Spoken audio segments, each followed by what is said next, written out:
हेमंत सोरेन की जमानत याचिका पर सुनवाई। झारखंड हाईकोर्ट में आज सुनवाई होनी है। जमीन से जुड़े मनी लॉन्ड्रिंग केस का यह पूरा मामला है जिसमें याचिका दाखिल की गई। हेमंत सोरेन को सुप्रीम कोर्ट से पहले राहत नहीं मिली थी। 31 जनवरी को सोरेन को ईडी ने गिरफ्तार किया था। झारखंड हाईकोर्ट में आज सुनवाई होनी है। निगाहें इस पर रहेंगी। जमीन से जुड़े मनी लॉन्ड्रिंग केस का मामला है। झारखंड के पूर्व मुख्यमंत्री हैं हेमंत सोरेन, जिनकी जमानत याचिका पर आज हाईकोर्ट में सुनवाई होनी है। इससे पहले सोमवार को झारखंड हाईकोर्ट में सुनवाई हुई।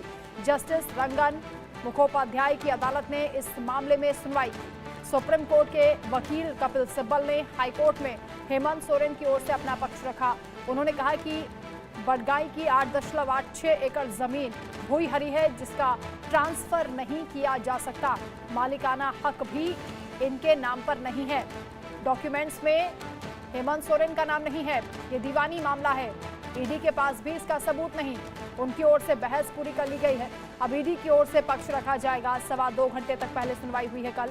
और झारखंड मुक्ति मोर्चा यानी झामुमो के नेता हेमंत सोरेन ने राजधानी रांची के बडगाई अंचल में 8.86 एकड़ जमीन से जुड़े मनी लॉन्ड्रिंग मामले में जमानत के लिए याचिका दाखिल की है।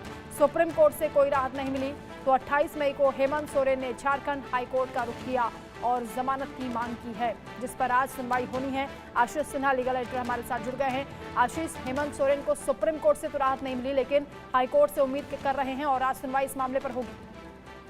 देखिए, आज की सुनवाई बेहद अहम है। दरअसल कपिल सिब्बल जो हेमंत सोरेन की तरफ से अपीयर हो रहे थे, उनकी तरफ से जो बहस है वो पूरी कर ली गई। कई अहम बातें उन्होंने कही। पहला कि ये जो पूरा मामला है ये दीवानी मामला है, ना कि फौजदारी मामला है। दूसरा, इस पूरे मामले में जिस बडगाई की जमीन की बात हो रही है, जो 7.78 एकड़ है, वो जमीन कभी भी हेमंत सोरेन के नाम पर ट्रांसफर नहीं हुई। तीसरा, इस पूरे मामले में कभी भी पैसे का लेन देन नहीं हुआ। चौथा, अगर पैसे का लेन देन नहीं हुआ तो ये फिर मामला पीएमएलए के तहत कैसे आ गया। पांचवा, इस पूरे मामले में जानबूझकर हेमंत सोरेन को फंसाने की कोशिश की गई है। छठा, ये पूरी जो जमीन है वो भूहरी जमीन है, यानी जिसे ट्रांसफर किया ही नहीं जा सकता। आठवां, अगर किसी जमीन को ट्रांसफर किया ही नहीं जा सकता तो फिर जमीन कब्जा करने का आरोप पूरी तरह से निराधार है।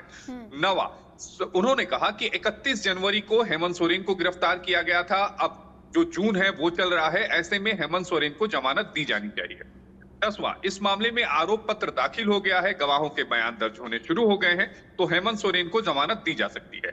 आज सब कुछ निर्भर करेगा कि ईडी की तरफ से क्या कुछ रिस्पांस अदालत में दाखिल किया जाता है और अदालत में क्या कुछ कहा जाता है। सुनवाई लंबी चलेगी, लेकिन हेमंत सोरेन को जेल में रहना होगा या फिर बेल मिलेगी, कुछ हद तक आज ये तय हो सकता है, या फिर अदालत अपने आदेश को सुरक्षित रख सकता है।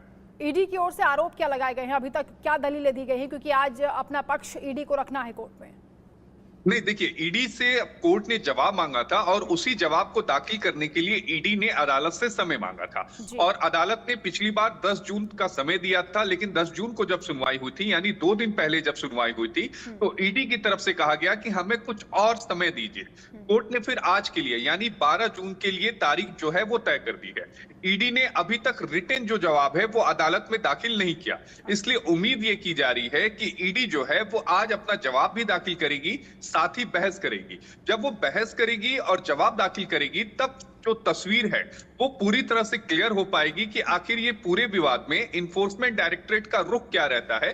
क्योंकि सिब्बल का ये कहना है कि अगर पैसा का लेन देन हुआ ही नहीं तो फिर prevention of money laundering act यानी पीएमएलए के तहत मामला दर्ज क्यों हुआ।